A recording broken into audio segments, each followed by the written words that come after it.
Okay.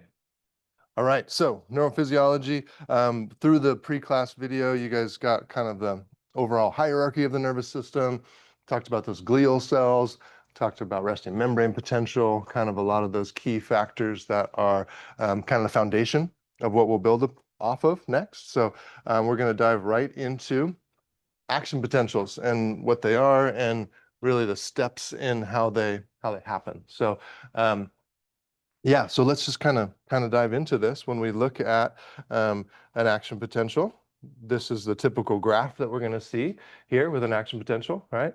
And the black line is the voltage change, right? Whereas the red and purple lines are the movement of sodium and potassium. Okay, and so the thing that is important to note here is that we have different types of channels. And I'll kind of zoom in here. We've got these sodium channels and then potassium channels. The sodium channels have an extra little gate in them. Okay, and the potassium channels are just a single opening. Okay, so potassium is either open or closed. Those sodium channels have two separate gates, right? And so the sodium channels are a bit more complex. They can kind of have three different states to them, which we can get into here in just a sec. But the bottom line, as far as which ion flow is kind of going to cause what, that's what we can kind of do here. And so when we're looking at this resting phase, obviously there's no real ion flow. With depolarization, we can see just by this graph here, so depolarization is going up from 1 there up to 4, right? So all the way up to the top there.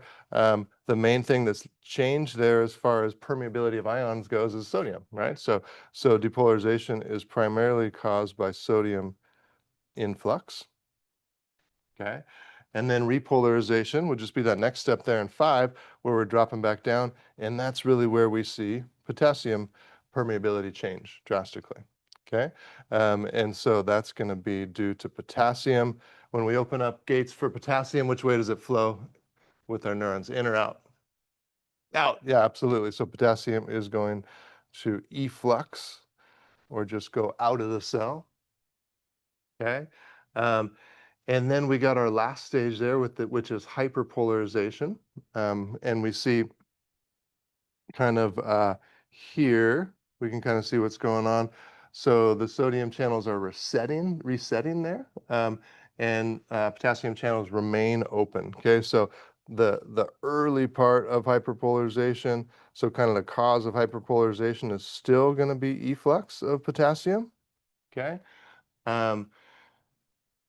But then once we are all the way hyperpolarized, we're kind of moving our way back here. Eventually, those channels close, right? And which is what's saying there. So kind of after we fully hyperpolarize and get that membrane potential all the way down below resting membrane potential, then eventually those potassium channels close. And then we're just kind of creeping back up towards resting membrane potential here, okay? So one thing to note here is this idea of a refractory period. And we have a couple different ones. We have the absolute refractory period and then the relative refractory period, okay? The absolute refractory period is caused specifically by those two gates in the sodium channel. Okay, the images on the next slide have a better picture of what those gates look like. So we'll go to that in a second. But for now, that's kind of talking, yeah, that's really causing the absolute one. So that would be our first refractory period there. Okay, and then this relative refractory period is simply just because we're below resting membrane potential, and we need more depolarization to get up to that threshold, okay? So relative refractory period is just caused by hyperpolarization. Sorry, didn't leave myself much room there.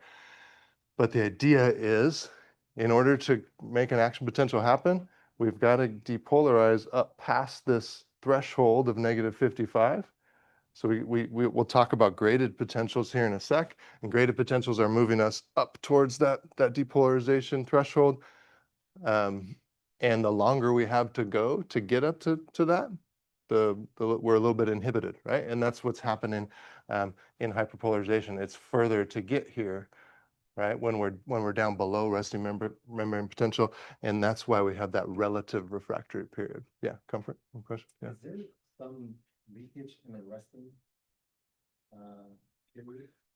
There is, yeah, absolutely. So there is constant leakage of both sodium and potassium, and with between the two, and that's all driven by leak channels, actually, right? It's not just like squeezing through the membrane, but it's driven by proteins that only allow those two ions to go through. And there's more of those leak channels for the potassium than there is for sodium. So there's more passive leakage of potassium than there is of sodium. So that's one factor that's kind of related to that resting membrane potential that I was talking about in the video. Is the fact that we're constantly losing more of a positively charged ion from the inside of the cell than we are gaining that positively charged ion into the cell, which would be sodium would be leaking in, right? And potassium would be leaking out because of the gradients there, right? And so that's part of what kind of keeps us in the negative direction with the resting membrane potential. And then there's the whole sodium potassium pump too, right? So what type of movement would that would the leakage be? What would we call that? Going from high to low, right? Concentration. So yeah, sodium leaking into the cell through those leak channels. What is that? What kind of movement? Say it again, Freddie.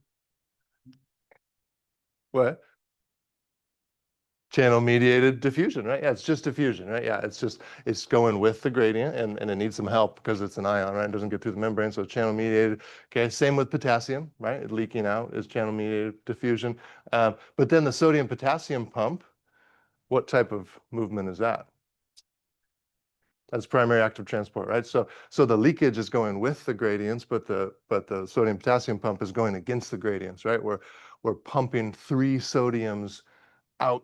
ions of sodium out of the cell every time, and only two potassium in, right? And that was part of that resting membrane potential as well, right? Is that unevenness of that, right? Because we're losing three positive charges from to the outside of the cell, and then we're only gaining two, so there's a net -1 in that as well. But it's just key to remember that that's primary active transport. We're pushing things against the gradient, and then the leakage that we're talking about is diffusion, and just going with its gradient. So, other questions on this so far? Okay, so let's take a look here on this, and so let's just since we have a little bit better image here of the sodium channels here, okay, we can kind of take a look here. And one thing to note is we've got the two gates here. Okay, so this gate is called the inactivation gate. Okay, and then this one that looks like the bigger gate, hot dog shaped, would be the activation gate. I'm gonna move this podium for you, Margo. There you go. Yeah. Okay. Yeah. So we got those two different gates in the sodium channel. That's a key thing to remember. Okay. Whereas with the potassium channel, we've just got the one, right? We've just got the activation gate. It's either open or closed. With the sodium channel, we can really have three different states to it, which this would be kind of our resting state, where it's at right now. And so in that resting state, what's the state of the activation gate? Open or closed? Closed, yeah. What's the state of the inactivation gate? Open. I just drew so many lines there, you can't really see it, but maybe on yours you can see it. But it's open. This is when it's closed right here, okay? It's all the way in the hole there, okay? But this one is open, okay? So that's called the resting state of the sodium channel, okay? Over there on 2, that's when it's open, right? So that would be the activated state of the sodium channel, right? And we could just say both of the gates are open there, right? Because the activation gate's open, inactivation gate's open, okay? And then the third state is this one right here. What do we call that state? That's when it's inactivated.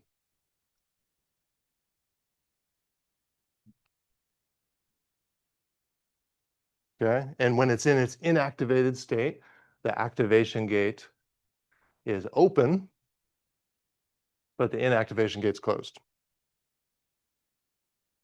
Okay, so three states, right? Our resting state, inactivation gates open, activation gates closed. Okay, second state is just activated or open. Both of them are open, right?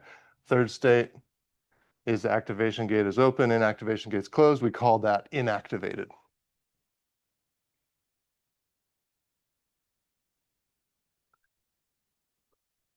Okay. So just with that background, just take a sec with the person next to you and see if you can just kind of answer these questions. Okay, the most important one would be first, just which ions are flowing in which direction, and then the name of the stage, not the name of the state of the gate that we just went through, but the name of the stage and the action potential. Right? We had resting, depolarization, repolarization, and hyperpolarization. Those are options. Okay, and then you can kind of fill this in as well. Okay, we just went through it, but yeah, so take a second and just review that with the people next to you, and then we'll come back together and make sure we got it.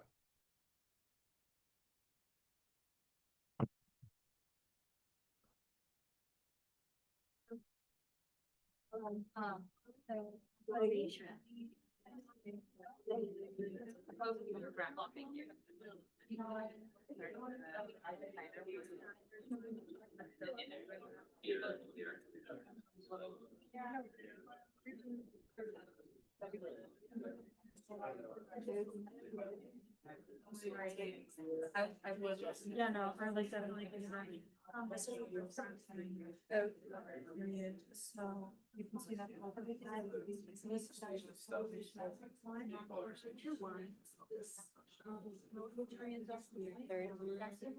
Since the gate became inactivated. There's like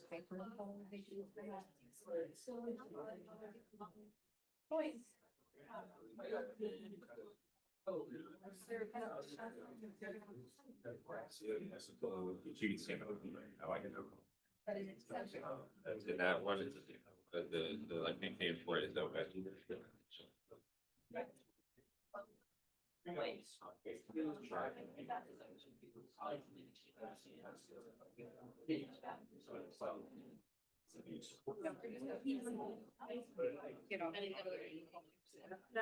Then I'll just go through and like try to.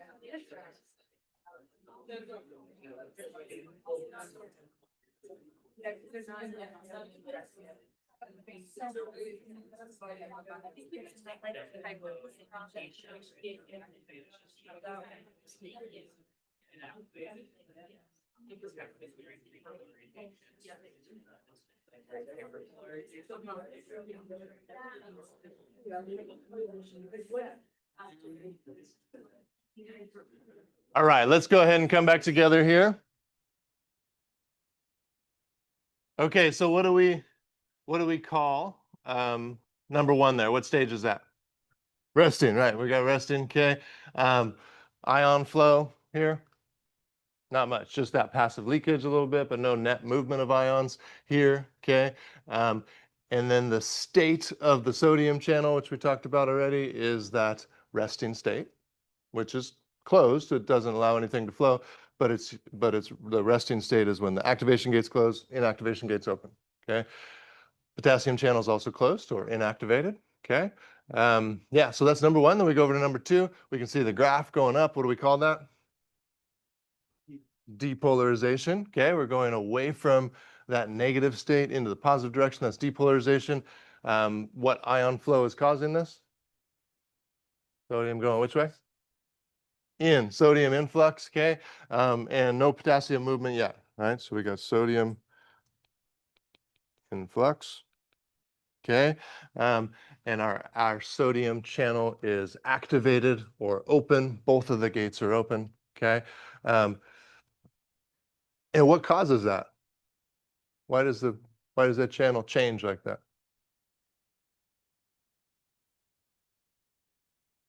Voltage gated channel, right? Yeah, yeah, which is just amazing, right? If you think about it, like that's just a bunch of amino acids like all stuck together in the perfect order so that when the voltage across the membrane changes, it changes its structure perfectly. So these two little channels move in just the right way, right?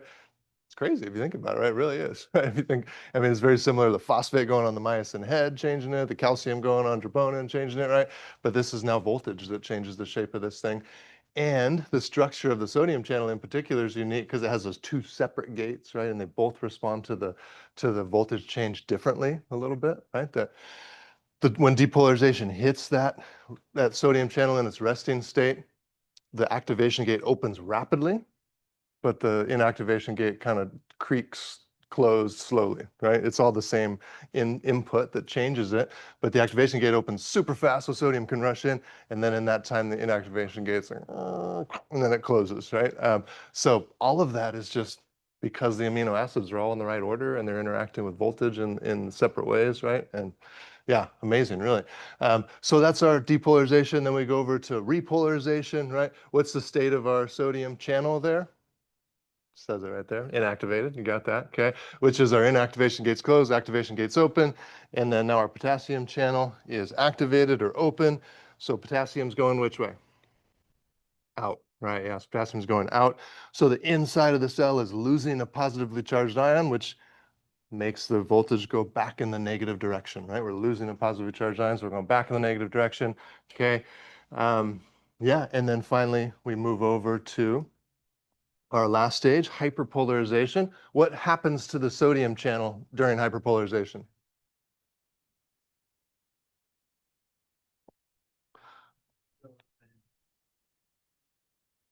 Say it again, Dale.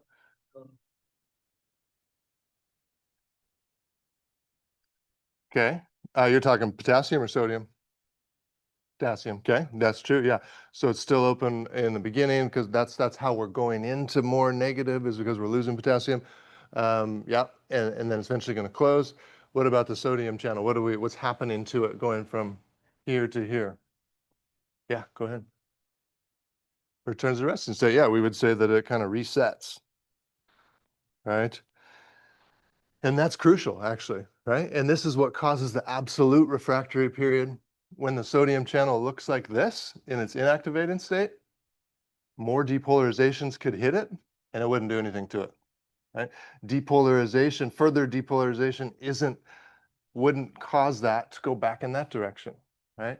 Because of the protein and its characteristics. We need to get down into hyperpolarization to make the inactivation gate open again and the activation gate close again, okay?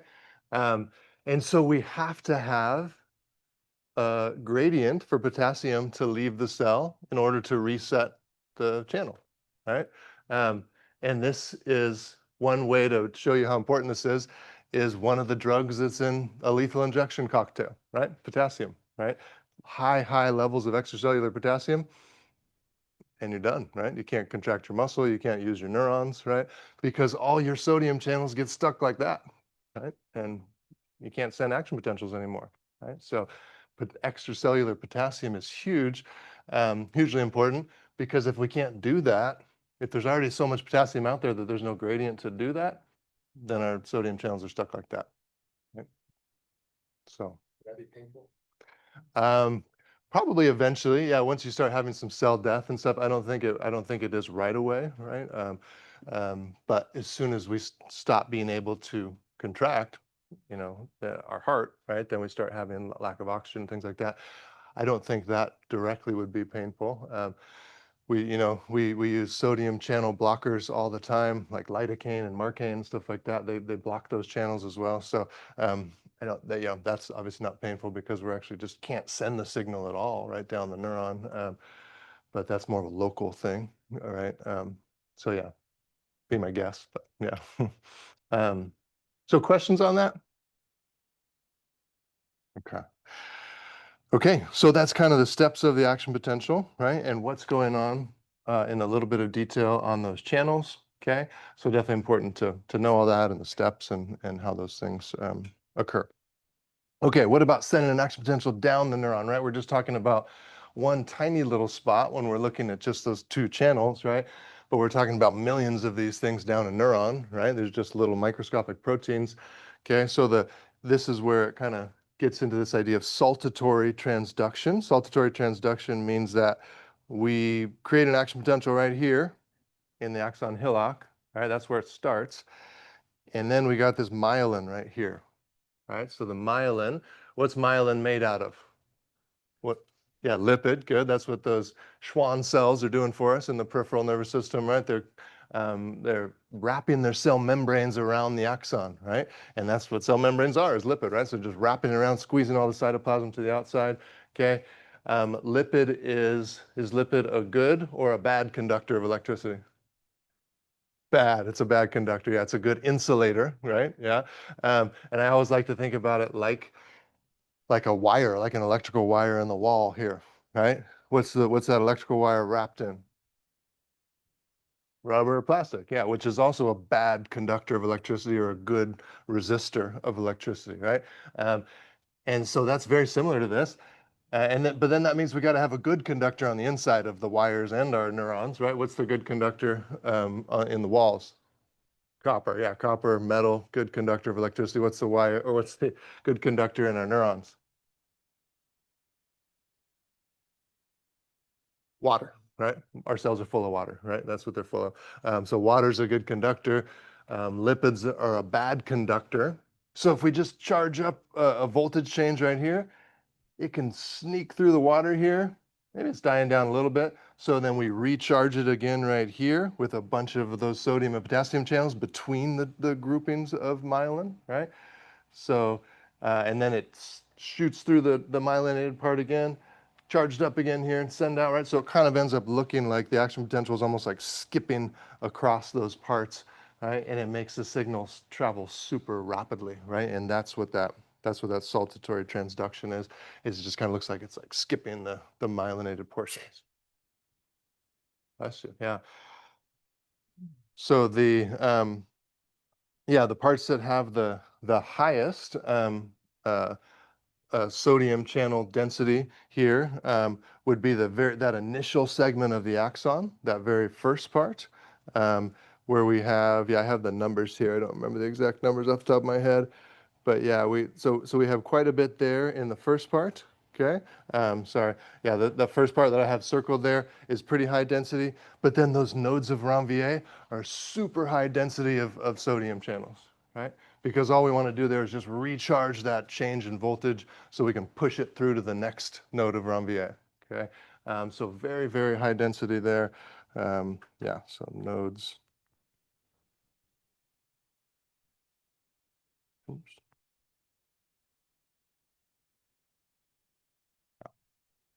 Okay, so that's a big part there, right? Is we have lots and lots of high density of sodium channels there, so we can create a very strong action potential there that shoots through. Okay, so that's kind of that saltatory transduction part, and then the other part to think about is how this works, right? So if we're sending a signal down this direction, we're gonna depolarize the first part of the membrane. Okay, and then this is kind of time aligned, right? So now we're going down to the next part. That depolarization spreads to this part because we have sodium channels that are resting there too in the resting state. Okay, so we depolarize that. But then directly behind it, we're repolarizing, right? We're repolarizing right behind, okay? So look, I mean, the action potential, the electricity is trying to go both directions, right? But it can't, right? It can't because this one's in the absolute refractory period, right? All the ones over here in the absolute refractory period, these ones are depolarizing, okay? Now we go down, same thing. We depolarize the next part. Can't spread it back this way because we're in the absolute refractory period. We can only spread it this way, right? So what that does for us is that makes sure action potentials only go one direction, right? They can't go backwards, okay? It would be super confusing for the brain if it started getting signals sent up from a motor neuron, right? Wouldn't know what to do with that, right? It would be super confusing if it went the other way too, right? If we were sending motor signals, efferent signals down to our pain receptors, I wouldn't do anything, right? So that mechanism and the fact that we got these two separate little gates creates unidirectional flow of action potentials on our neurons, right? Without those two little structures, it wouldn't be that way. Yeah, go ahead. Also, is that also the relative refractory period? Yeah, Or is it just probably encompasses both. Yeah, yeah. Yeah, we'd have to see the actual like x-axis and the time on there to see it, but I mean the absolute refractory period is about half a millisecond, something like that. You know, that's pretty small. Whereas the relative is a bit longer, right? But yeah, something like that. Maybe we're talking 1 millisecond here, maybe 2 milliseconds there, something like that. But it probably that green section probably encompasses both. Yeah. Yeah. The absolute, is that considered just like the main portion of the action potential, and then the relative refractory period is more just recovery to get back to -70? Yeah, pretty much. Yeah, yeah. I mean, the relative is really just hyperpolarization all the way up until the resting. We get back to resting. So yeah, it's that's a good way to think about it. Is that's really like recovery of the previous action potential. If -70, would you need Mhm. another stimulus in order to get to 55 to then initiate an action potential? Or Yep. is it just immediately going? No, you need another stimulus. Yeah, for sure. Unless we're talking about autorhythmic cells in the heart or the digestive tract, which we'll talk about later this semester. But with neurons and muscle cells, they don't depolarize on their own. So we need more graded potentials to push them in that direction. And that can happen here too, right? It just would, we would just need a little bit stronger and more frequent graded potentials to get us up to there. We don't have to wait until we get back to resting, right? Yeah. So, good questions. Yeah, other questions? Okay, all right. So yeah, so that's kind of our saltatory transduction. Um, Again, the purpose of those two gates in the sodium channel is to force our axons to have one direction of flow in for action potentials, right? Doesn't allow it to spread backwards. Okay. And that again, we don't get our sodium channels back to their resting state until we've gone through that hyperpolarization, right? And that's what causes the resetting of those sodium channels, which then allows us to have another action potential. Okay. All right, so let's talk just a bit about neuron fiber types. The main things that dictate the speed of transmission that we're talking about, that action potential flowing down the membrane, is number one going to be size of the neuron, okay? And then number two, how myelinated it is, so myelination. Okay. Why would size be a factor here? Why would a bigger neuron be able to send a signal faster on it than a smaller one? Comfort? Yeah. I guess it's like a firefighter hose versus. Yeah, that's a good analogy for sure. And then, well, really what's causing the change in membrane potential and the flow of voltage is number one, those channels, those sodium channels cause depolarization, right? So the bigger it is, the more room we have to put more of those sodium channels on it, right? So we get a more rapid change in membrane potential if we have more sodium rushing in, right? So the bigger it is, the more room we have for those. And then the other part is the more water that's in there too, right? So we've got more of this conductive substance on the inside because there's more room for it, right? So that's going to lead to faster depolarization, just getting that all to happen more rapidly. Okay. And then the myelination we've really already talked about, right? The less kind of like leakage of the electrical signal outside of the neuron, then the faster it's all going to travel down, right? So that's key. So we've got our fastest fibers are going to be what we call our A alpha fibers, right? Which are these ones right here. Okay. And those are the biggest, and they're heavily myelinated, so they send their signal super, super fast. It's somewhere to the tune of about 268 miles per hour. So it's incredibly fast, right? This is what we use to activate our skeletal muscle. So those are our somatic motor neurons. And then our proprioceptive sensory receptors are connected to this, like our muscle spindles and our Golgi tendon organs, right? Because we need that signal coming back to our brain super, at least back to our spinal cord super rapidly so we can respond to our ankle rolling, maybe, try to correct it or something like that. That might not actually be possible, but things like that, right?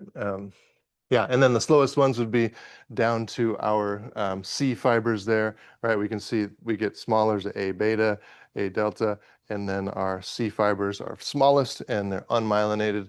So those would be like our pain fibers, temperature, sympathetic neurons, things like that.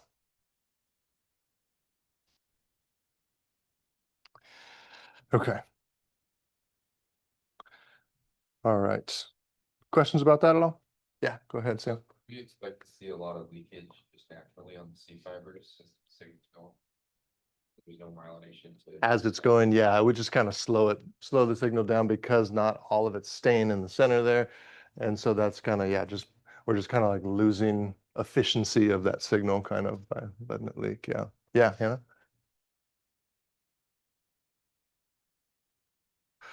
Because it keeps the signal, or it keeps that electrical signal inside the neuron, right? And it just stays there in the water and doesn't let it leak out. So it just kind of keeps the full power of that voltage change for longer. Yeah.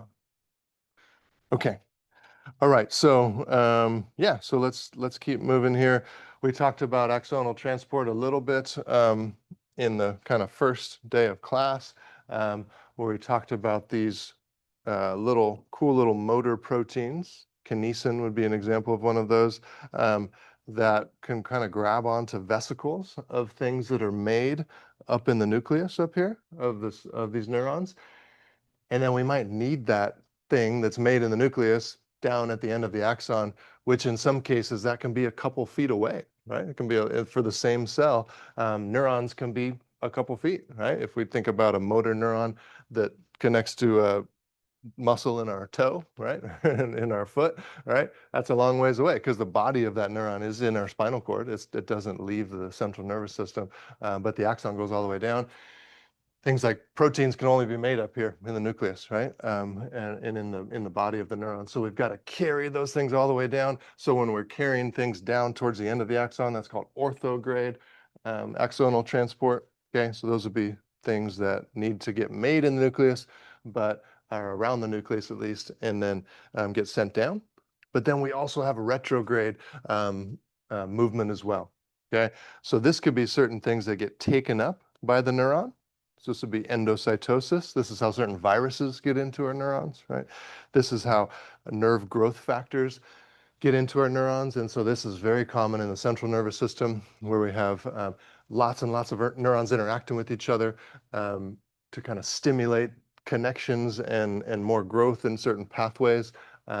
One neuron might be releasing neurogrowth factors and gets into the axon of one, then travels up, and that stimulates the nucleus of that neuron to then start producing more proteins and creating more connections, right? So orthograde and retrograde axonal transport.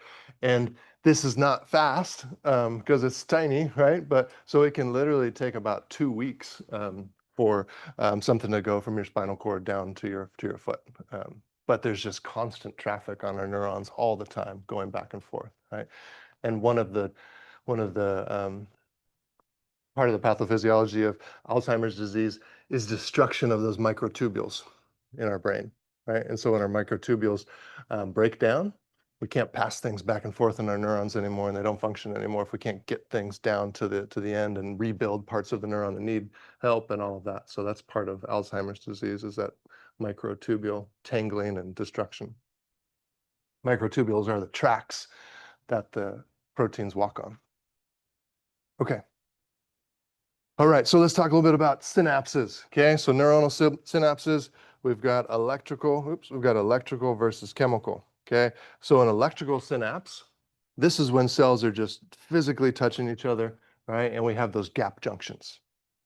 Okay, much less common, right? But we see this in different places in smooth muscle and cardiac muscle will be the common places we see that. Some glands have things like this as well. But for the most part, we're going to be thinking about chemical synapses, which is where we have some space between the two cells, right? We got an end of a neuron, we got a synapse, some space for diffusion, right? And then we've got another neuron or some other target tissue, like some muscle cell, glandular cell, something like that.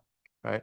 So those would be, yeah, so the types of synapses we would have would be axon 2, right? The different things that it could go to could be to a dendrite, right? That's kind of the receiving region of our neuron, right? It could also connect directly to the soma, or can connect directly to other axons. Okay, we're going to see that a lot with inhibitory signals or excitatory signals going down. Big neurons like motor neurons, they're going to get interacted with a lot before they finally get to their target, right, by other neurons. Okay, and then the other option would be like muscle cells, right, or glandular cells, things that the nervous system interacts with, right?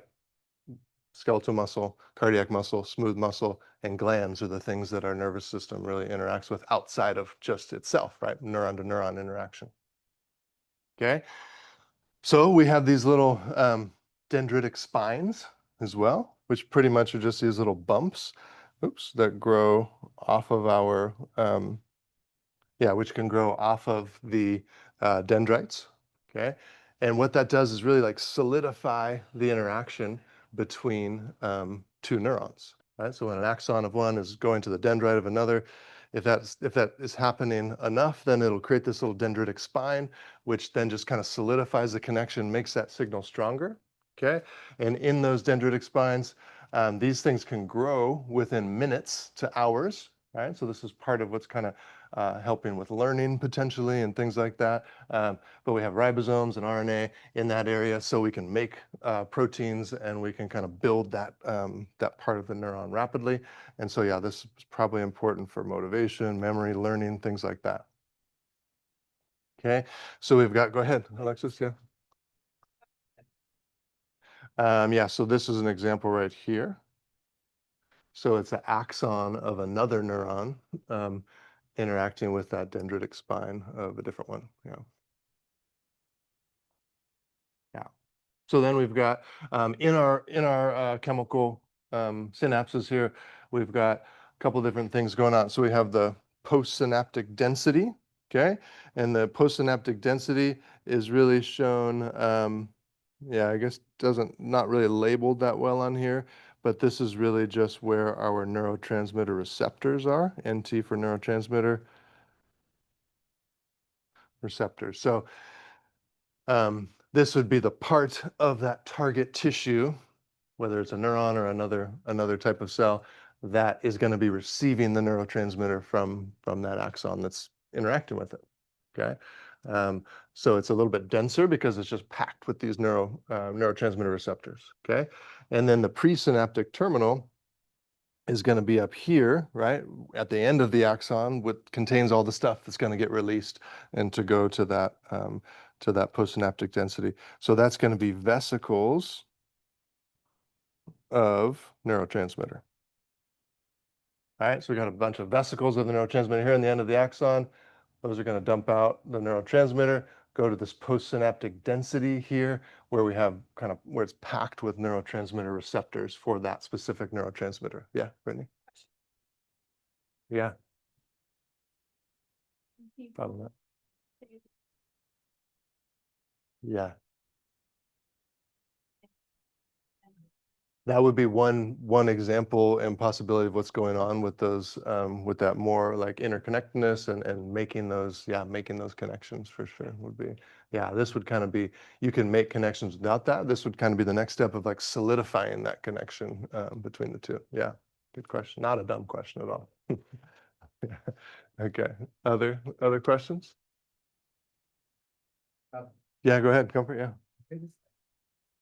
What makes Yeah, it's the more interaction we get there, so the more that more of these neurotransmitters are being released. There's also, yeah, and I don't know the exact mechanism. That's probably where some neuro growth factors come into play too, where that dendrite is probably going to be like, all right, if you're going to hang out here for a while, like let's solidify this relationship, and I'll release some growth factors to cause this kind of thing to happen. You know, there's probably some things like that. Sure, growth factors are involved, but I don't know the mechanism beyond that. Yeah. chicken or the egg?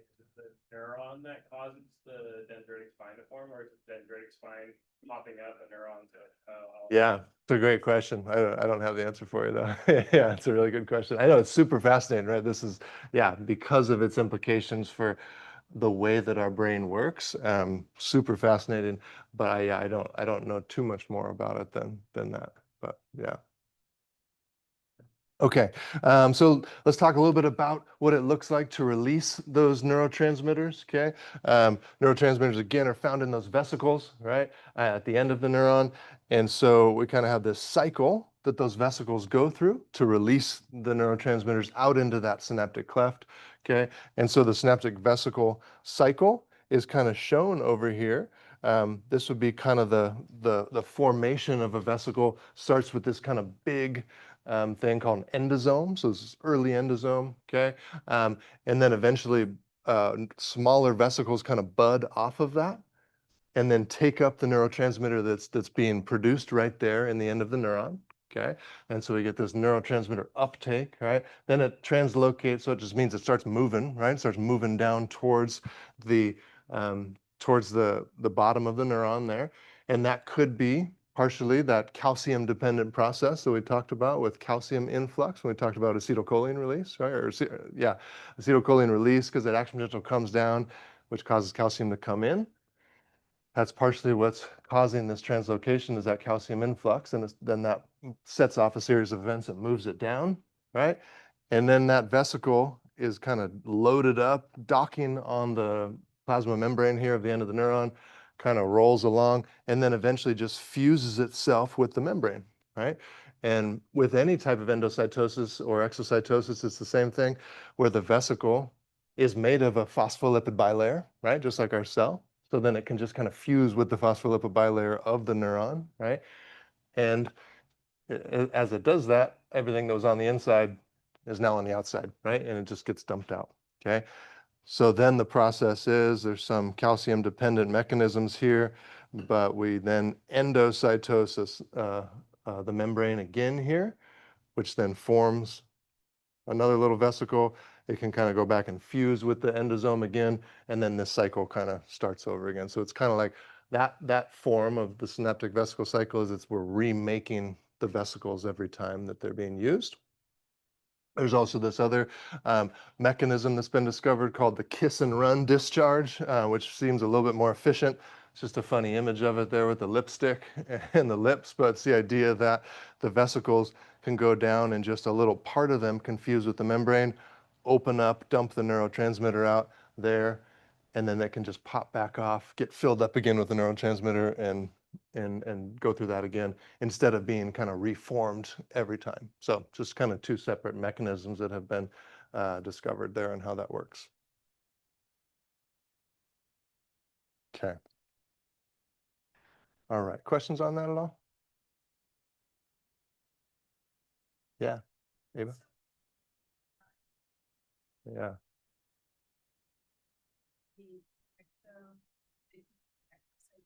Yeah, it's kind of like a partial exocytosis, right? Yeah. Yeah, it would just reuptake some fluid, some extracellular fluid. Yeah, especially with this one as well. This is more of the where we would get like a, more endocytosis probably. With the other one, there's probably a little bit of fluid that just flows in via just because of the yeah, with a little bit of release of that neurotransmitter, it kind of spreads, and then there'd be just a little bit of room for the fluid to come in. So it's probably just some extracellular fluid. Yeah, yeah.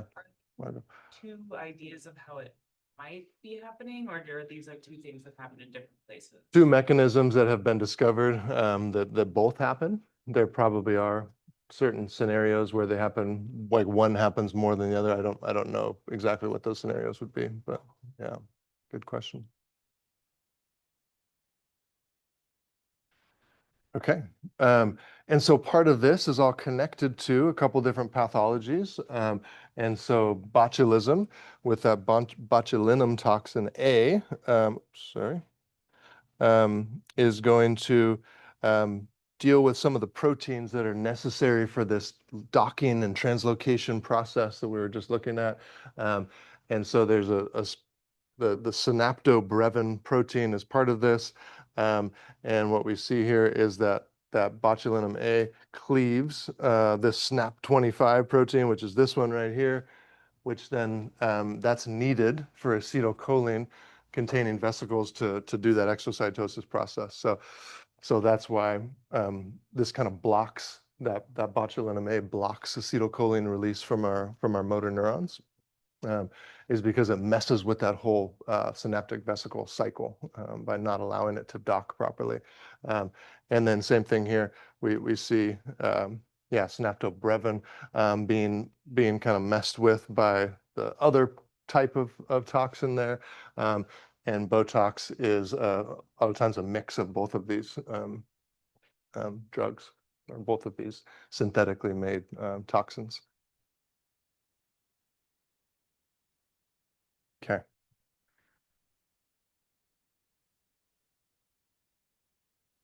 All right. So yeah, let's just do a quick little recap here on some things that we've talked about here. So this includes some stuff from the video part before class, right? The rest of membrane potential stuff, as well as some of these glial cells. Let's just recap that, chat with each other about it, and then we'll move forward from there. Go ahead.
Sodium conditioning, but it's because the activation is so the inactivation Yeah.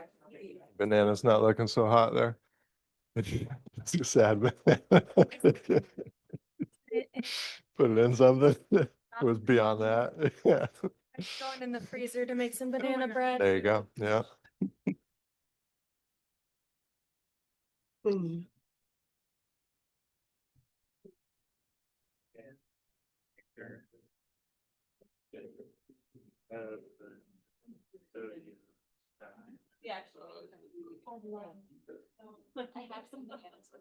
Yeah. Couple slides back. Yeah. For the resting Yeah. sodium channel, is it the same as like the resting that it's the activation gates closed and inactivation is open? Yeah. So resting and like the end of hyperpolarization, they would look pretty much the same, but it's going with the arrows there. It's just kind of showing that it's moving and back to that resting position. Okay.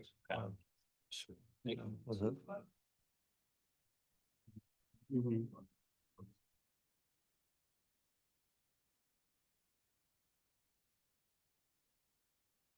Do you think it's the inactivation? Yeah, the bottom.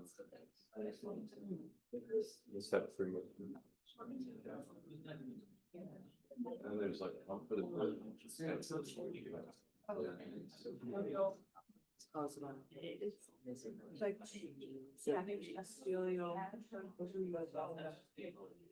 Yeah.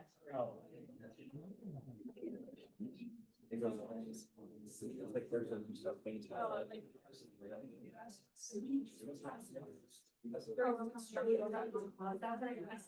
Like I always have like the detail and everything, right?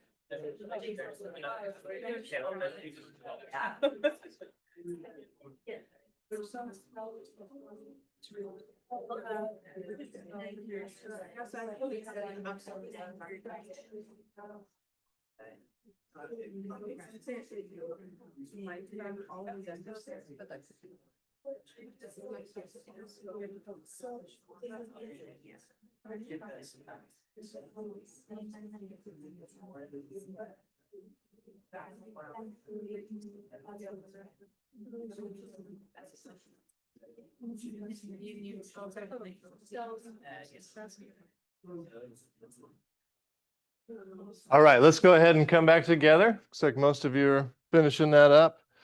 So we've got three primary factors that lead to resting membrane potential being in that negative 70-ish, depending on which type of cell we're talking about.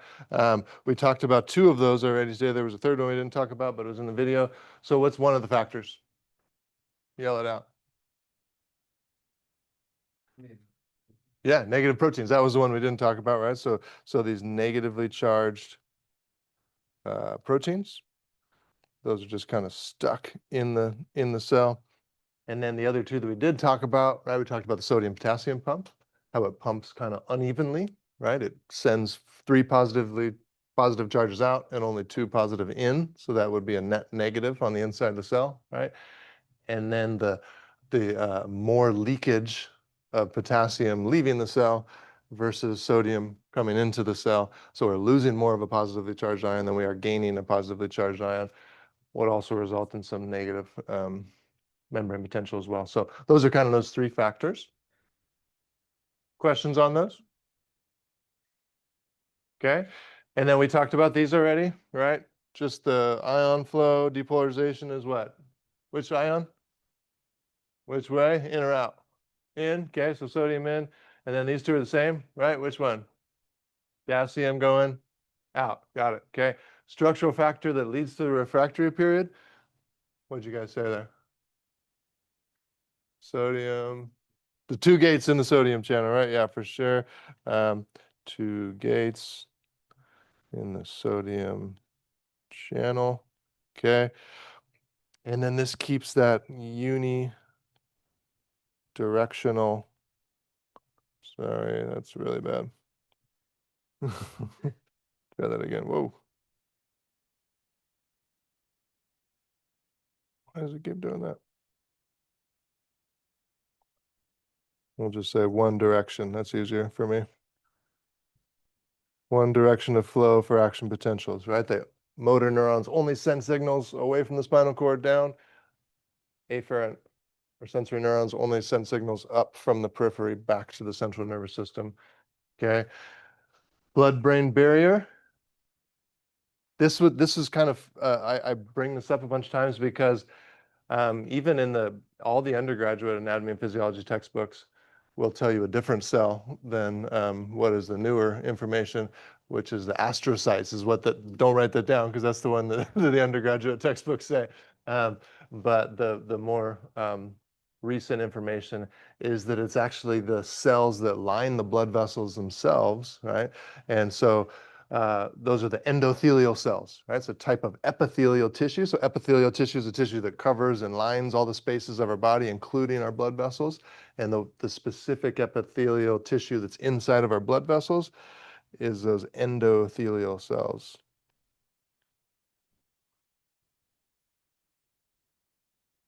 So very flat cells that are connected to each other with tight junctions. So there's a nice strong barrier there. And we can control what comes in and what goes out. And then the cerebral spinal fluid is also formed by those guys.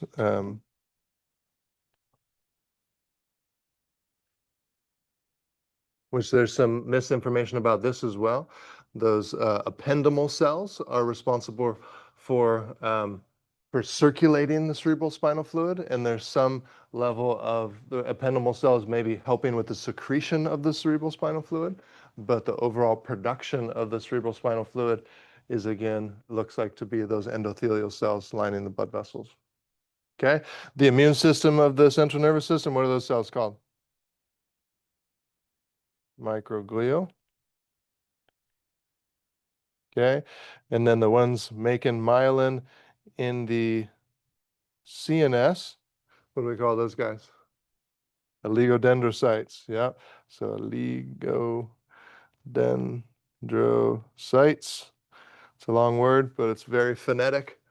And then in the peripheral nervous system, what are they called? Schwann cells. Okay. Put it up here. Schwann cells. Okay. How are we doing? Good. Questions on that? Yeah, please. Yes, sorry, I wasn't sure if I should write them or not. So negatively charged proteins, the sodium, potassium pump, and then more leakage of potassium versus sodium.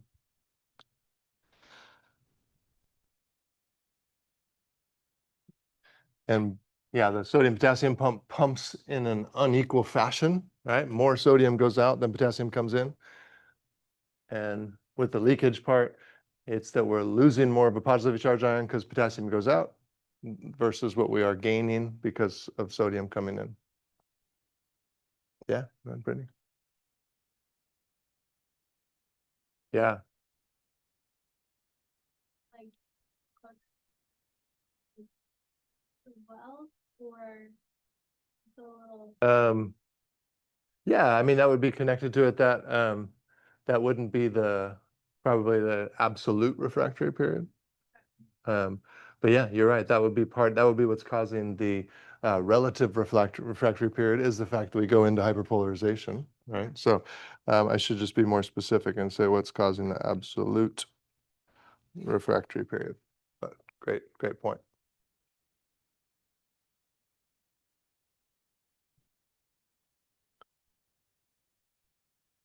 Okay.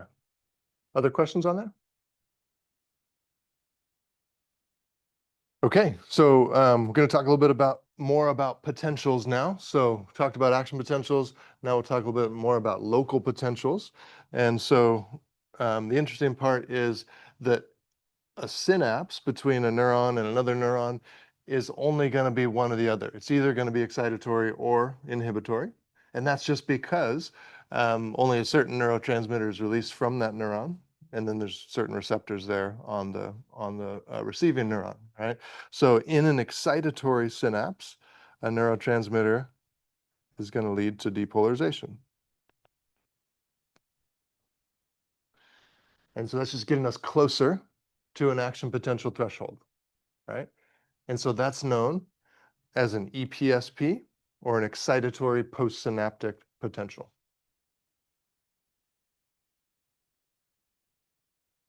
Okay, and then we have inhibitory synapses where a neurotransmitter is going to lead to hyperpolarization.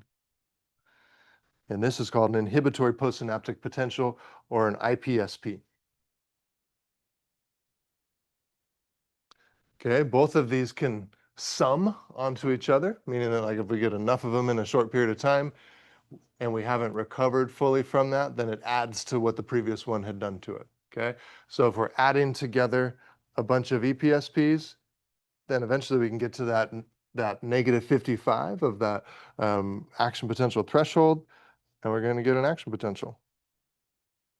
If we're adding together a bunch of IPSPs, there's no threshold, but it just pushes us further away from that negative 55, so it inhibits more, right? So just increased inhibition.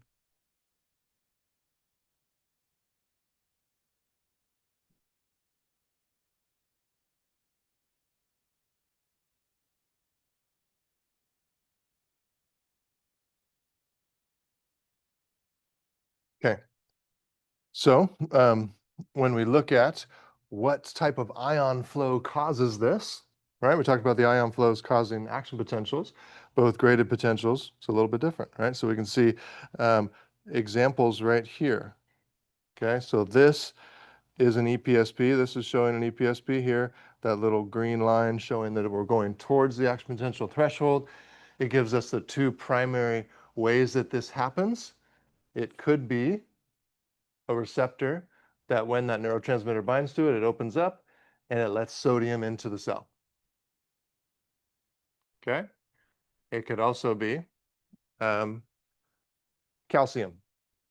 Either way, those are the two primary ones that we get, would be calcium influx or sodium influx.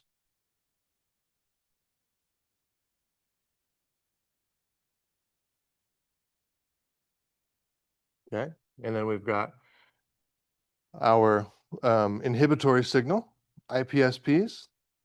The two primary mechanisms are leading to potassium efflux or chloride influx. All right, oops, sorry. So we can see a ligand-gated chloride channel, right? Or a ligand-gated potassium channel. Remember that ligand is just the chemical messenger, right? So in this case, it's a neurotransmitter that binds to that protein, changes its shape, opens it up, goes gated by that chemical binding to it, okay? So our typical, our most common inhibitory neurotransmitters are either going to be GABA or glycine. This was on that big table of neurotransmitters. We will spend some more time talking about those either today or tomorrow. And then the typical excitatory neurotransmitters, glutamate is the primary excitatory neurotransmitter in the central nervous system. But serotonin is another very common one that we'll talk more about in the digestive tract for sure, but also obviously present in the brain. Okay, so these are our kind of primary ways that that happens. And then so we can have different locations where this occurs, right? So we can have different locations where an IPSP occurs or an EPSP occurs, okay? And so the two primary types would be presynaptic or postsynaptic, okay? So presynaptic inhibition or facilitation, okay? So when we look at that, A is our presynaptic one, okay? And so there's kind of a few things going on there. So the idea is this neuron is trying to send a signal. So 1 trying to send a signal down here to 2, right? But before it gets there, neuron number 3 is interacting with this one and changing that signal a little bit. That makes sense? All right, so we've got the signal going down from 1 to 2, but before it gets there, before it gets to the synapse, right, we have another neuron maybe inhibiting this one a little bit or activating this one more so it can send a stronger signal to 2. So that's presynaptic inhibition or facilitation.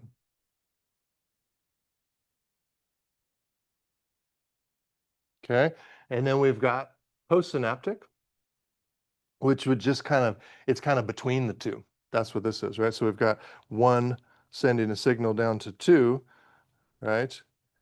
And we've got this one just directly in the middle of them, right? So it's after the synapse of this one, right? So it's kind of postsynaptic in that way.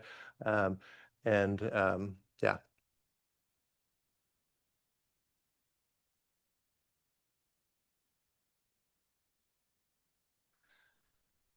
Okay, the other type of facilitation we can have is self-inhibiting neurons, which are kind of interesting. These cells are called Renshaw cells. And so we see these in motor neurons, where a motor neuron is going to be sending its signal down this way, right? And it has a little branch off of its axon, or sorry, not down that way. This would be the cell body, right? So it's going to be sending a signal this way. And so as that signal is going down, it has a little branch off of its axon that activates this little inhibitory neuron, and that goes back and inhibits the original neuron, right? It's kind of interesting, right? And it can also branch off and inhibit other motor neurons along the way.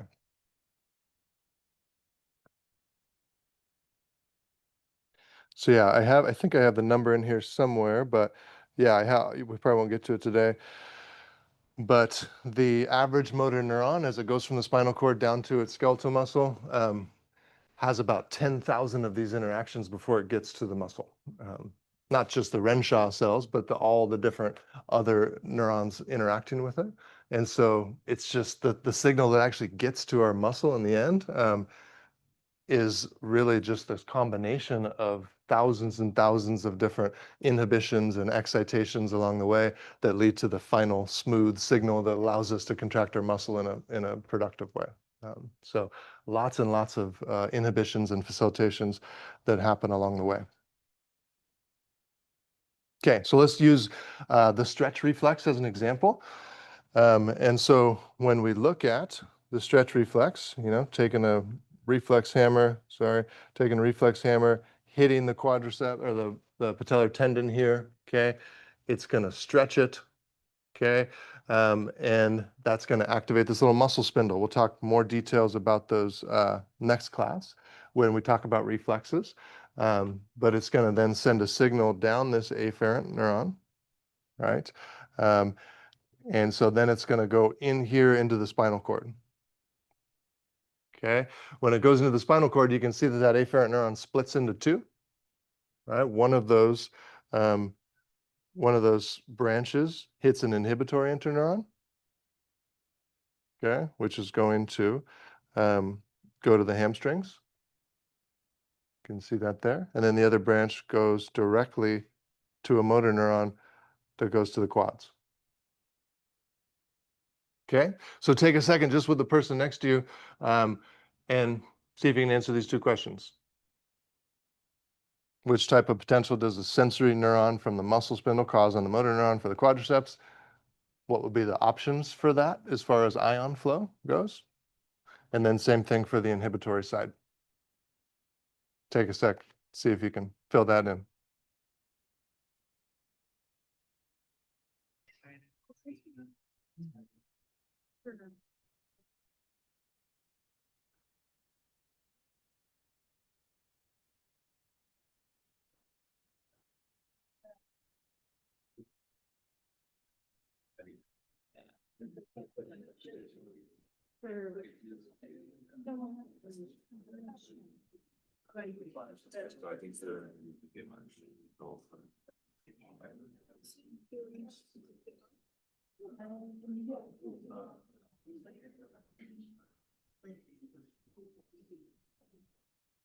So you're pretty much just writing EPSP or IPSP and then filling in what ion flows could lead to those.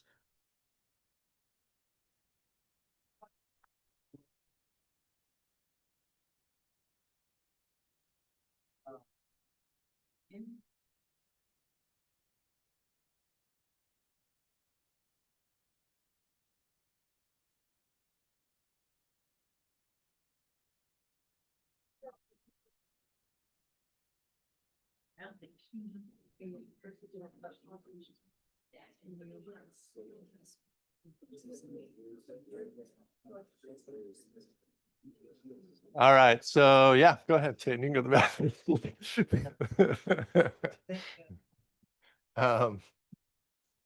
Yeah, so what would you say for that first one, EPSP or IPSP? EPSP, yeah, excitatory postsynaptic potential. And then the two options as far as ion flow for that would be which ones? Sodium or calcium, both going in, right? Okay, and then on the inhibitory side, it's actually more complicated than this, but we'll get to that next class because there's that other neuron in the middle. But in general, this leads to an IPSP, right? Which is what it leads to on the motor neuron here. Something else happens in the middle there with the inhibitory interneuron, but it leads to that IPSP. And the two options for that would be one with potassium, which way would it go? Out, and then one with chloride, which way would that go? In. Okay, good. Okay. All right, so that's just kind of putting those EPSPs, IPSPs into an example there. And then we've got another pathology that's kind of related to all of this inhibition and facilitation stuff, which is tetanus, okay? So tetanus is that infection caused by a bacteria that kind of lives in dirt, right? And what we tend to get it from like rusty metals and things like that, right? The deal is it releases a toxin that is going to actually bind to the presynaptic membrane right here at the neuromuscular junction. And it actually utilizes the cell's transport system that's already there, utilizes that retrograde axonal transport to make its way up through the neuron. Okay. Um, and then it's picked up by an inhibitory interneuron that's interacting with that motor neuron. And in that inhibitory motor neuron or inhibitory interneuron, it blocks the release of two different inhibitory neurotransmitters. And so tetanus, as you guys know, results in overcontraction of muscle, right? It doesn't do that by activating the neuromuscular junction directly. It does that by just blocking one of the many inhibitory signals that end up on the motor neuron in the end, right? So that was really interesting to me when I learned that. And that just shows you the importance of all those thousands of interactions that happen to the motor neuron as it travels down. If we just mess with some of the inhibitory interactions on the way down, then it results in debilitating problems with the way that we contract our muscle, right? So very important, yeah. That's a good question. I don't know. I have never seen it specifically named in this, but yeah, I'm not sure. Yeah. So, okay. So that's tetanus. Just real quick about neuron injuries. When we damage an axon gets cut like this, then it leads to what's called Wallerian degeneration, which is that damage to the axon leads to degeneration of the axon from the injury site to the terminal, right? So pretty much meaning that the part of the axon that's cut off from the soma just degenerates, okay? And what initially happens with a motor neuron is that the muscle cell that was used to having all those interactions from that neuron actually like upregulates all of its acetylcholine receptors because it's like, wait, why is there no acetylcholine binding to me? So I'm going to just send more of those proteins up and just add more receptors. And that leads to kind of this hypersensitivity at first. And so lots of spasm and overcontraction of that muscle to begin with. But then eventually that will kind of die off once that signal is never really sent anymore. But that's kind of the early stages of that injury. But yeah. Okay, go ahead. Yeah. Diabetes patients.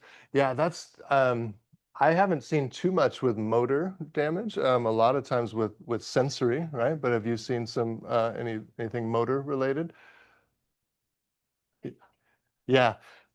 Yeah, with diabetes patients, it's a lot more due to blood vessel damage, and then leading to just lack of blood flow to the extremities, which can damage neurons as well. But it's typically seen in sensory neurons where they lose feeling and they have some, sometimes hypersensitivity. But I haven't seen too much. I wouldn't be surprised if it could affect motor neurons too. I just haven't seen that as a typical symptom. But yeah. Other questions on that? Okay, so let's do this here. I just created a few poll everywhere questions that will just be kind of fun. So let me switch over to that real quick because in previous years that big table that big neurotransmitter table that you guys saw in the notes. It was just like, here it is, memorize it, okay? Which is a lot. But instead of doing that completely, let's just do you can like pull that neurotransmitter table up sorry, let me get this going. From from your notes, from pre-class notes. And then I want to just, yeah, let me get this to fire up here. Yeah, so just have that table open. And then we'll do a few questions related to that. And I'll let you get on the poll everywhere here in just one sec.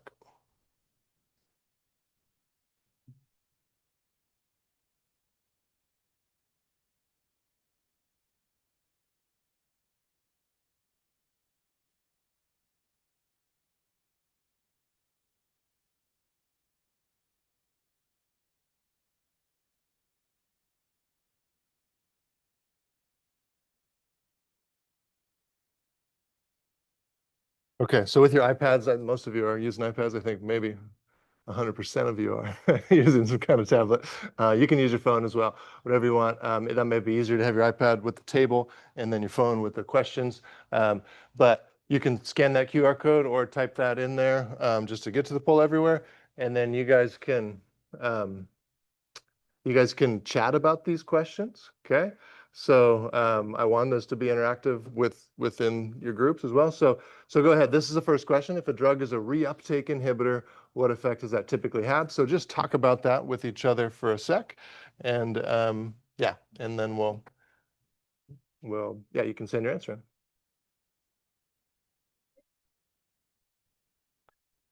in. Yeah, I think maybe.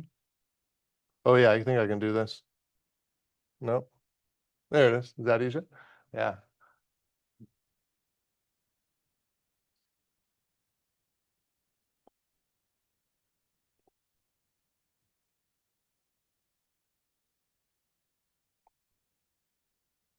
All right, so this is kind of going back to that big neurotransmitter table there, and yeah, chat with each other, at least one partner about this question before you send it in. So if a drug is a reuptake inhibitor, what effect does that typically have? Talk about it, send it in.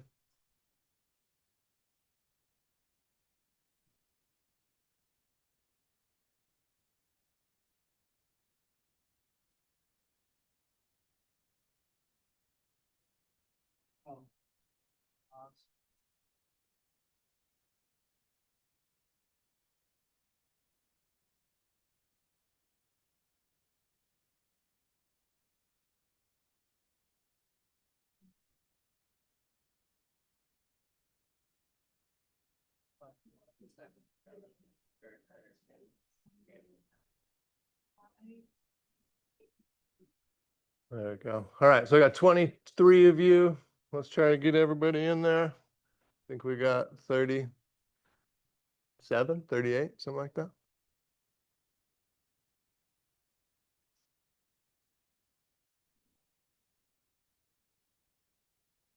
It's not the best color contrast there on those questions, but anybody else? Everybody in there? 35? Okay, so if drugs are reuptake inhibitor, what effect does that typically have? I think that's most of you. Let me go here. So responses. Yeah, so 83% of you are saying that it causes more of the effects of that neurotransmitter that inhibits the reuptake of. Okay, and so let's go here. All right.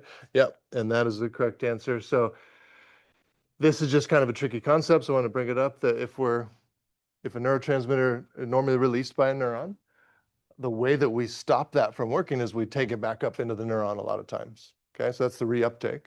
So if we're blocking the reuptake of that neurotransmitter, then it just stays out there longer, right? And it has more of that effect would be occurring. Okay, so cause more of the effects of the neurotransmitter that it inhibits the reuptake of. That's not the easiest wording, but it does make sense. But, but yeah, if the neurotransmitter stays out there longer because we're blocking its reuptake, then we're gonna have more of it. Whatever it does, we're gonna have more of whatever it does. Okay. All right, let's go to the next one.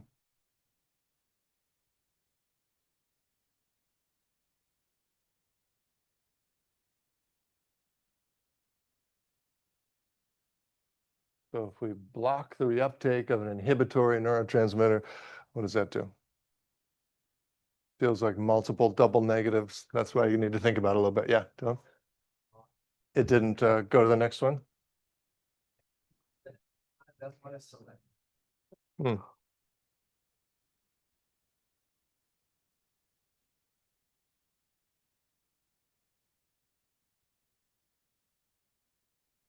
Oh, I deactivated. Okay, let's try it again.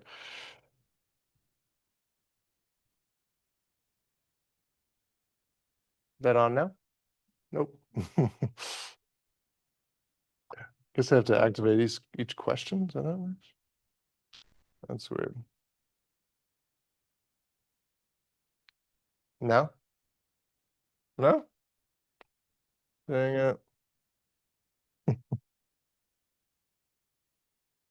Activate. Still not when I do that activate thing? Doesn't work? No.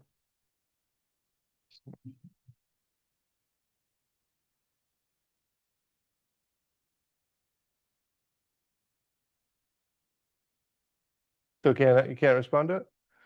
Bummer, why did it do that? Oh, thank you. That's helpful. Let's go here. Yeah, this is stupid settings. I don't know why it would do that.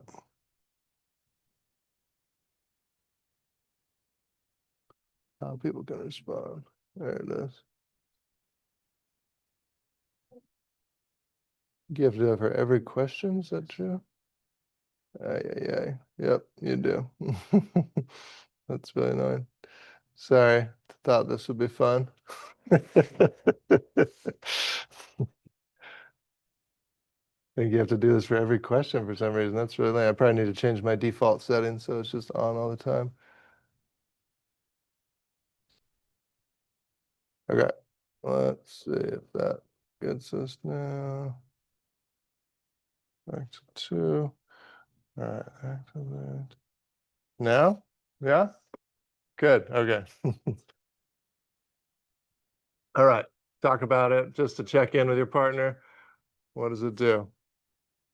You like seeing what people are saying, or should I hide that? Hide it? Don't want to be influenced?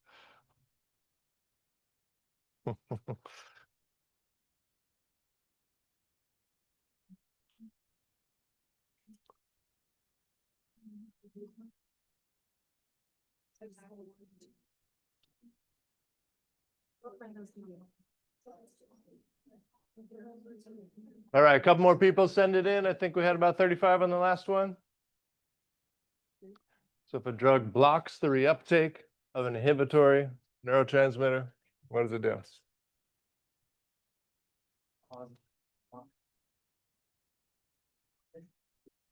Okay. 34, that's just about everybody. Okay, so let's see what you guys said. All right, so most of you said causes more inhibition. The easiest way for me to think about it is think about what it normally does. So if it's in an inhibitory neurotransmitter, it's going to be inhibiting, right? Blocking the reuptake of it is going to cause more of what it normally does, right? So yes, causes more inhibition would be the correct answer. Good. Okay. All right, let's go to the next one. Is that working now? You guys seeing that question on your phones? Yep. Good.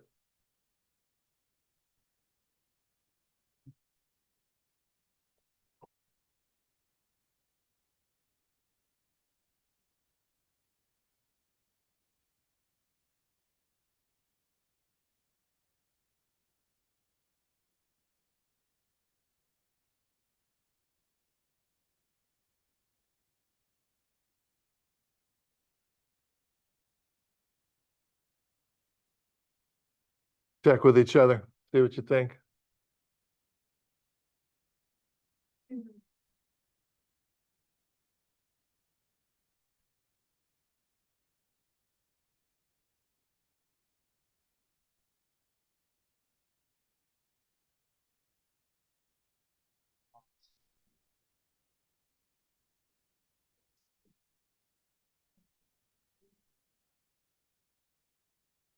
All right, go ahead and send it in if you have it. Be about 10 more of you, I think.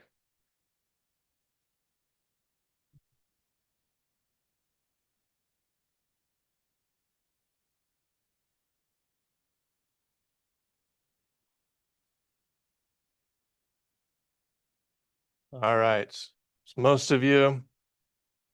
See what you guys said. All right, good. So most of you are saying the second one, which is because of damage to the substantia nigra, Parkinson's leads to loss of important motor inhibition. So it all starts with saying that in this region of the brain, dopamine's inhibitory. Dopamine can be excitatory or inhibitory, just depending on the receptors, depending on what region it is. In this region, it's inhibitory. Parkinson's leads to a lot of like jerky movements and kind of uncontrolled movements, right? And a lot of that is because we don't get the same smoothing of our motor patterns with this inhibitory control. So we lose that inhibition, which leads to these jerky and large movements with Parkinson's. Okay, got a couple more here. Which drug below mimics the actions of enkephalins?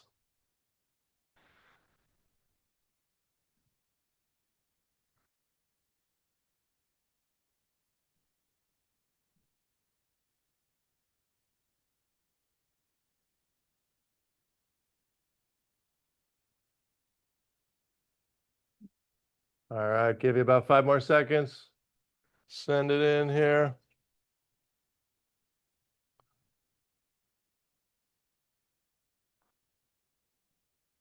See what you guys are saying. Good. So most of you put Percocet, which is an opioid drug, right? So we're really getting into what we talked about in the video a little bit, blocking of that signal coming up to the brain with an opioid-based drug. Okay, couple more here, just 2 more. Start with this one. Amphetamines are also called sympathomimetics. That's a good word for you. Which answer below explains why?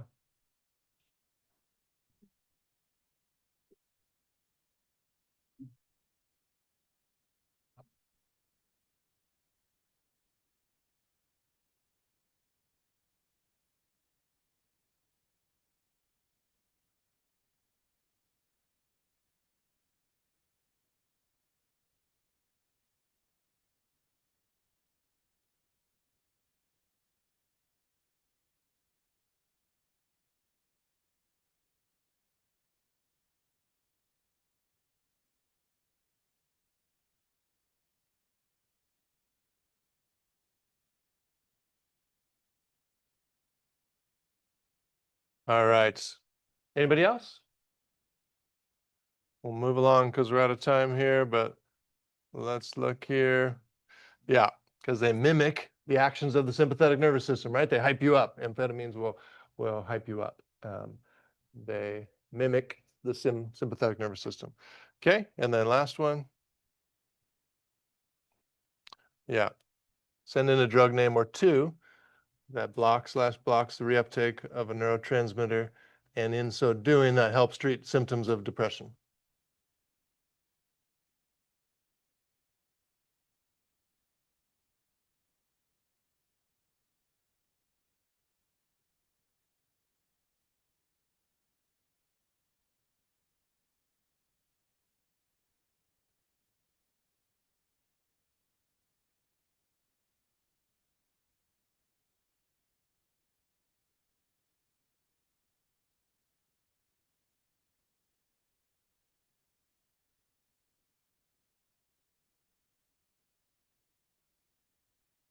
All right, see how the word cloud's looking here? There we go.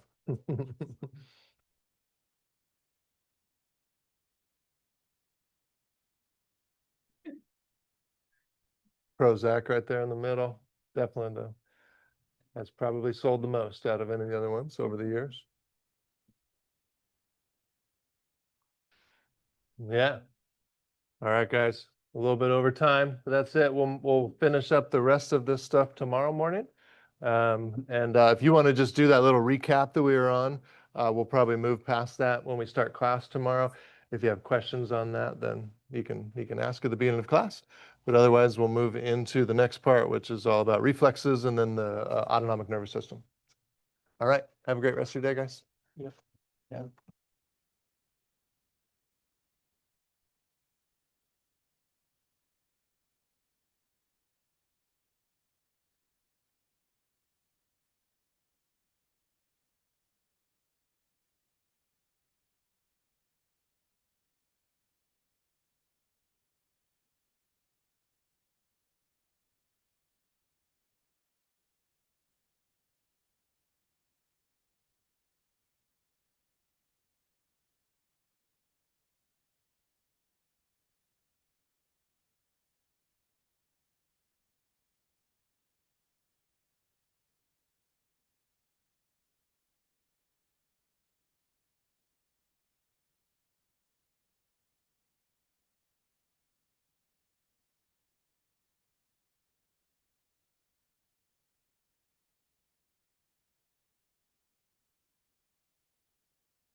Sure, man, I know, it sounds stressful for sure, but just so you know, obviously I was out of control and then, but like I have to meet with you or something like that happens. So everything was clear now. Everything's just like, I guess, missing arm. Yeah. That's very, it was, it was out of my. Yeah. Totally, yeah. Yeah, well, see if you can sign up. I just sent you the link. To Okay. that. See if you can sign up for one of those or a couple. You can do two other ones with 15 minutes. And then if you don't see anything, then just shoot me sometimes at work. Okay. That's something. Appreciate it. Oh, yeah. Yeah.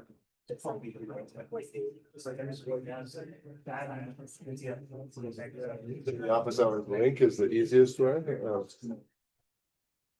It's right on Canvas, and it's also in my email signature too, but it's in Canvas. I can, yeah, right here. I think it's on my home page. Yeah. Sorry. The review, yeah, so it'll just open up, this is like the modules, that first module. I can't, I'll send it to you. But it's, totally, yeah, and it's Brittany, right? Yeah. I think vital. I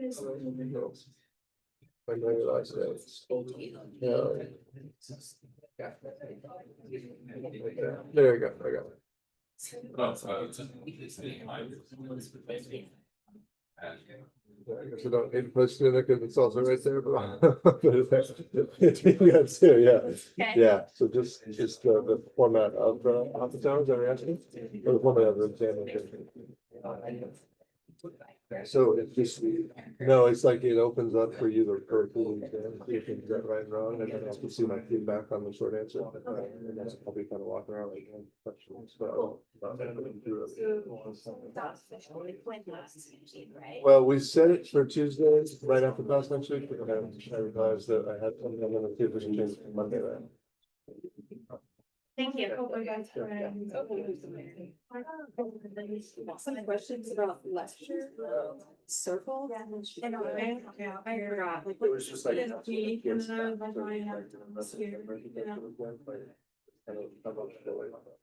Hyperpolarization.